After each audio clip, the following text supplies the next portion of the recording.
Hello and welcome to a Transport Fever extra video, and in this video I'm going to just be running through as a time lapse me creating that Metropolis. So over the past two or three normal videos, the normal 20-minute videos that I talk through and do live, you saw me actually starting to build up this Metropolis in terms of laying all the roads down, started to get some of the buildings in, but now I'm going to show you just over, I think, an hour and a bit of footage in Transport Fever, or an hour and a bit of work actually building up the Metropolis, and you're going to see how long it takes me to actually put this together and how to put these buildings in and what I do and don't like about them, and trying to actually get them sorted out in any which way. So you're going to see that, and I'm going to be explaining of course why I'm choosing what I'm choosing, and of course on top of that talking a little bit about the season 3 or series 3, which is going to be the final series of Transport Fever. Should be an interesting one.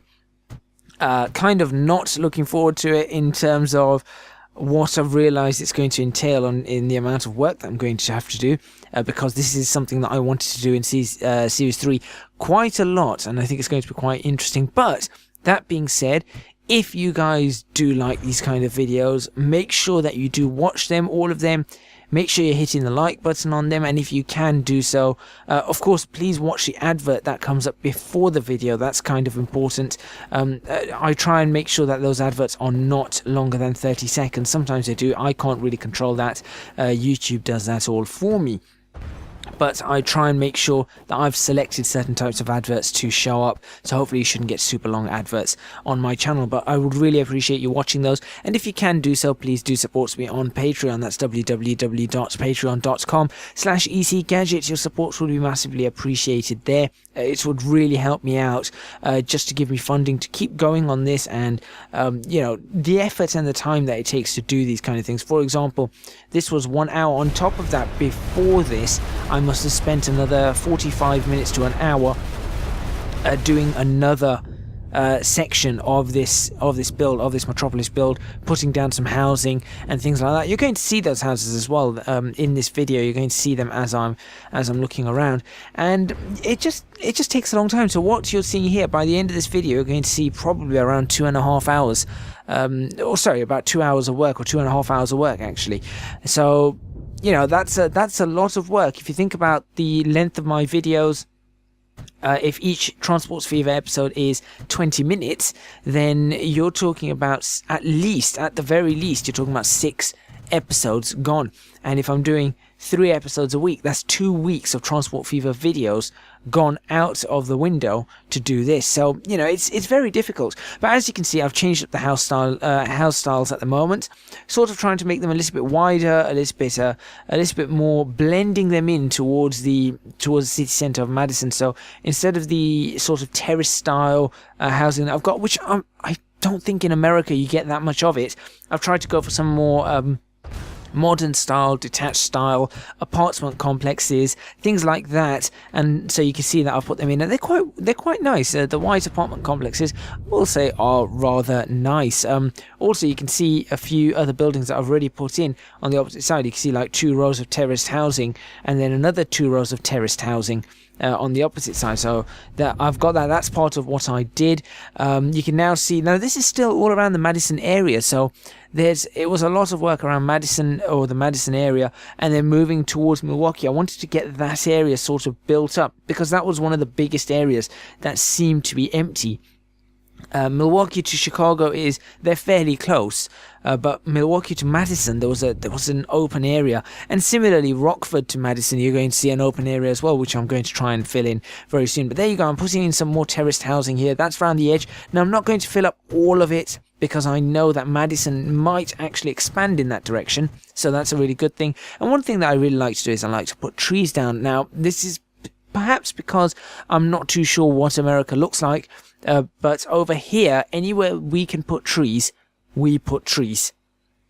So whether it's on the side of the road, or whether it's a little area in a garden or something like that, anywhere that in Britain where we can put trees, we do tend to actually put trees. We generally really like trees.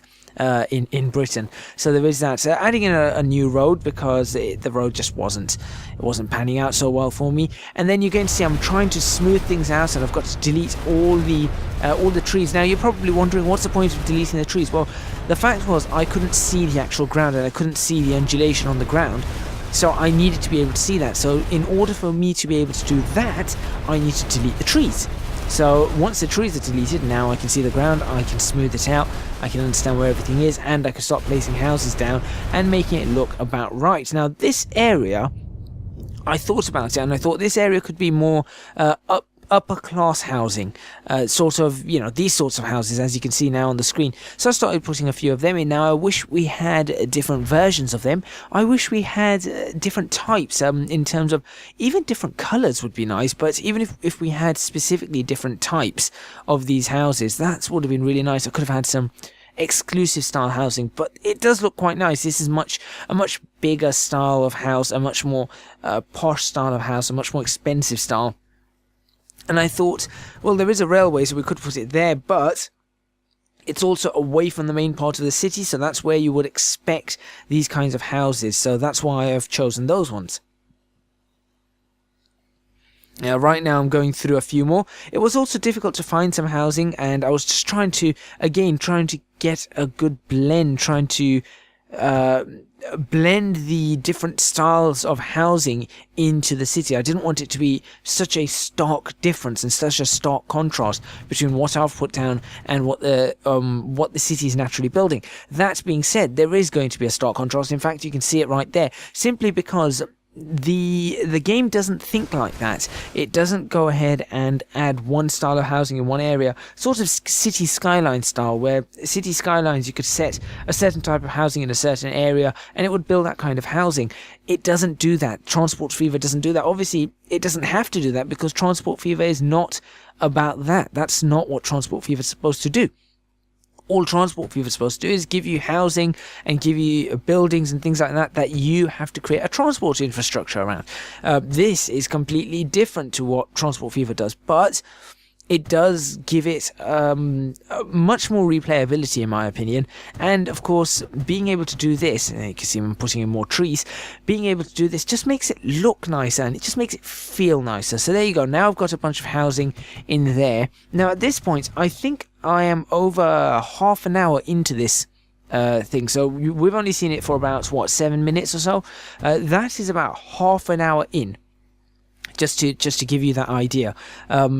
If not just slightly over half an hour. So it's taken me that long to put those houses in, because I've had to delete the trees, smooth things out, check things over, make sure things are going in correctly. So, you know, it's difficult, and so was this part difficult because of the actual hill. I had to work out how I'm going to put these houses down, and in all honesty, these ones haven't turned out quite the way I wanted them to, but I seem to have no choice but to keep them like this if this is how I want them. More trees, of course. So there we go. So we've got an area around, as you can see as I'm looking around, between Milwaukee and Madison, which is pretty good. But there are a few houses that we can still put in. So there you go. Looking to put in a few more houses if possible. But the area generally is built up, and I think Milwaukee will build up in that area. So from there, I move on to some industrial stuff. Now, looking at this industrial stuff, I started realizing that maybe the roads, I thought the roads would be small enough, big enough wait, no, that's not right. Small enough's the right term. Let's go again. The roads would be small enough, but they're not. They are very big, but as you can see, I've started putting a few of these little containers and little storage units along as well, which is interesting because I think I put those storage units in and then I promptly lost them later on, and I couldn't actually put any more of those storage units in, which was really, really annoying because I couldn't find them. And I wanted to put them in a few more places. There you go. I'm just having a look around at the moment, thinking, is there any other kind of things that I need to do with the housing? But generally it seems okay. There are still more houses that need to go in, but I wanted to try and get as much as I can built up. So I started moving into the industrial area, as you can see, and it's going to be a mix of modern industrial and classical industrial. So you can see an entire area. I'm going to try and do a bit of classical industrial, but then we're using some of these, you can see gas tanks and things like that, a little bit more modern as well. And on top of that, I've used some of these options where they are industrial buildings, but they're not industrial buildings. And you can see a couple of them. You can see the black ones that are in the middle. Those are some really large buildings, but they're not quite industrial buildings. They're not actually going to require cargo or anything like that. Around the airport, I thought I'd do a little bit of generic type of buildings. I was thinking offices, but I know that that's a cargo airport, so I didn't do offices, but I made buildings that look a little bit like offices, so I thought that might actually do the trick and help us out.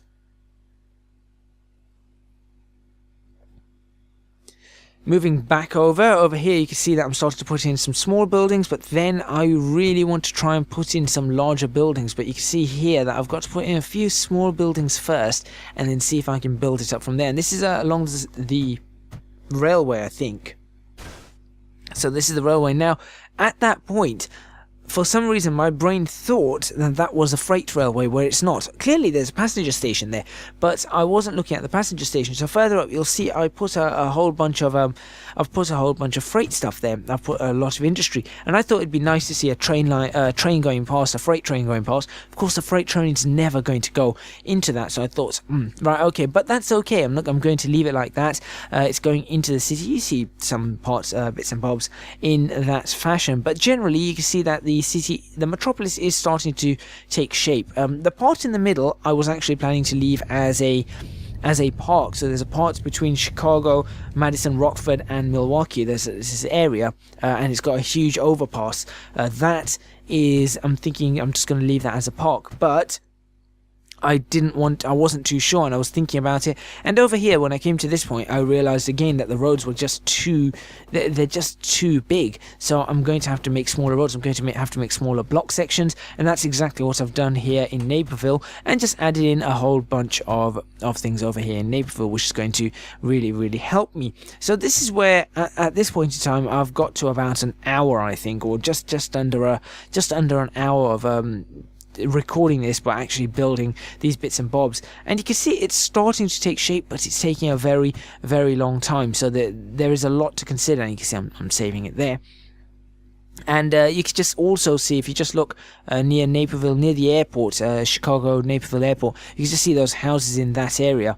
There we go, right down there. So that's some of the housing that I put in beforehand and fill that whole area up. But it's just taking a long time, and that's why I thought, let me make this extra video.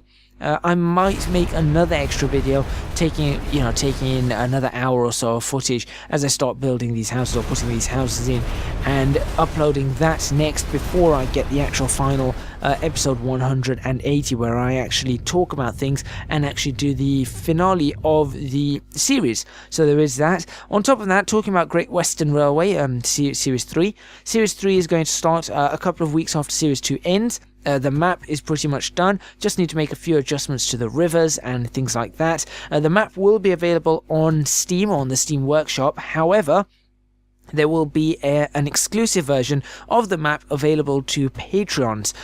So to my Patreon supporters, there will be an exclusive version of the map that's available, and that will be the version of the map that you will see in the first episode. And that version of the map will be custom, it'll be changed up by me, and then that save file will also have to be sent over. So I'll send over a save file with the map, and that save file is what people will be able to start with. My Patreons will be able to start with that save file, which will look somewhat different to the map that's available on Steam.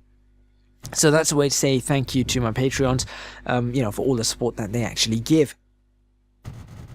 In addition to that, I think I'm going to do the series as twice a week, but I'm going to try and do 30-minute episodes twice a week, perhaps with a lot of time lapse, because I think there's a lot that I'm going to have to do in that. So I'll start without doing time lapse. The railways will be done without time lapse, but I think when it comes to redoing cities and rebuilding roads and putting down houses and stuff like this, I'll probably go into time lapse. So I'm going to do that, but let me know what your thoughts are on that. I think this is pretty much coming up to the end of this video. I remember that this was probably some of the last things that I did, so thank you very much for watching. Please remember to hit the like button if you like this video, subscribe to the channel for more videos on Transport Fever, of course maybe 1 or 2 more videos on the Great Lakes, and then of course on the Great Western Railway, which I think is going to be a really good series.